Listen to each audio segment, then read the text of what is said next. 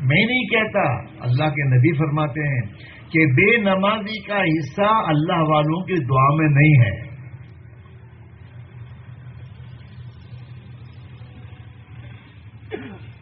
نماز چھوڑنا معمولی گناہ ہے. جتنے بڑے بڑے گناہ آج کا انسان سمجھتا ہے، قتل کرنا، زنا کرنا، شراب پینا، جوا کھیلنا، جتنے بڑے بڑے گناہ سمجھتا ہے نا، وہ تو بڑے گناہ ہیں. ان سب سے بڑا گناہ نماز کا چھوڑنا ہے، جس کو آج کا مسلمان گناہ نہیں سمجھتا. اللہ کے پیارے نبی نے جس کو فرمایا ہو کہ جو نماز چھوڑے اس کا اسلام میں کوئی حصہ نہیں، کیا ہوگا؟ اور اللہ کے نبی نے اپنی امت کو اس بات کو فرمایا کہ میرے امتیوں، تم نماز کی پابندی کرو گے اور نماز پڑھو گے تو اللہ سب سے پہلے تمہاری روزی کی تنگی دور کرے گا. پہلا مسئلہ حل ہوگا نماز پر. دوسرا انعام کیا ہوگا نماز پڑھنے پر؟ نماز پڑھنے پر دوسرا انعام اللہ قبر کے عذاب سے بچا لے گا. قبر کی منزل معمولی نہیں ہے، اندھیری کا گھر ہے، کیڑوں مکوڑوں کا گھر ہے، وحشت کا گھر ہے. اس قبر میں دوستو اگر ہم نے اس کی تیاری نہیں کی تو پھر قبر میں ہمارا کون ہوگا؟ عثمان غنی رضی اللہ تعالیٰ عنہ جو اللہ کے پیارے نبی کے صحابی بھی ہیں اور اللہ کے پیارے نبی کے داماد ہیں، آپ کی دو لڑکیاں، حضور کی دو لڑکیاں عثمان غنی کے نکاح میں ہیں. ایک بات دیگر آئی، ان کا حال یہ تھا کہ جب قبر کا تذکرہ ہوتا تھا تو روتے تھے، اتنا روتے تھے کہ داڑھی ان کی تر ہو جاتی تھی. کسی نے پوچھا حضرت عثمان غنی سے کہ آپ قبر کے تذکرے سے بہت روتے ہیں اور آخرت کے تذکروں سے آپ کو اتنا رونا نہیں آتا، لیکن قبر کا جب تذکرہ آتا ہے تو بہت روتے ہو. کہا بھائی، آخرت کی منزلوں میں سب سے پہلی منزل قبر ہے. آخرت کی منزلوں میں سب سے پہلی منزل قبر ہے. جو اس پہلی منزل سے پار ہو جائے گا بعد کی منزلوں سے پار ہو جائے گا، اور یہ پہلی منزل میں جو پکڑا گیا آخرت کی باقی منزلوں میں اور پریشانی ہوگی. اللہ کے پیارے نبی علیہ الصلوۃ والسلام نماز کے بعد، ہر نماز کے بعد اپنی امت کی تعلیم کے لیے آپ قبر کے عذاب سے پناہ مانگتے تھے کہ اللہم انی اعوذ بک من عذاب القبر. ہماری تعلیم کے لیے وہ. آج ہمیں اس کی کوئی پرواہ نہیں. روزانہ ہم اپنے محلوں میں میرے دوستوں مسجد کے مائک میں اعلان سنتے کہ فلاں کا انتقال ہو گیا، جنازہ اخلاق آگے نکل سے. کبھی نہیں سوچتے کہ کبھی میرے لیے بھی اعلان ہوگا، میرے لیے بھی اعلان ہوگا اور مجھے بھی اسی طرح جنازے میں لے کر جایا جائے گا.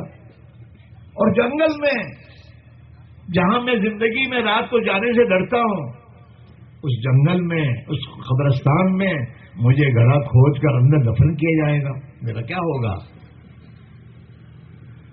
آدمی سوچے.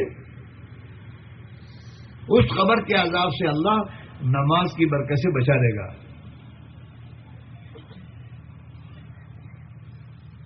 دوسرا انعام یہ ہے. تیسرا انعام نماز کے پڑھنے پر قیامت کے دن اللہ اپنے اس بندے کو نام اعمال داہنے ہاتھ میں دے گا جس سے آخرت کے عذاب سے بچ جائے گا. یہ تمام منزلیں آنے والی ہیں. تم کہتا نا بھوشیہ میں آپ نے سوچو جو یہ تیرا بھوشیہ تو یہ ہے. یہ دنیا نہیں ہے. اس دنیا کا بھوشیہ سوچنے والے تو مر گئے اور ان کی دنیا یہی چھوٹ گئی. تو بھی مرے گا، تیری دنیا یہی چھوٹ جائے گی. تیرا بھوشیہ تو موت کے بعد ہے. آخرت تو اس کو کہتے ہیں. وہاں کی تیاری کر، وہاں کی تیاری میں سب سے پہلے ایمان ہے.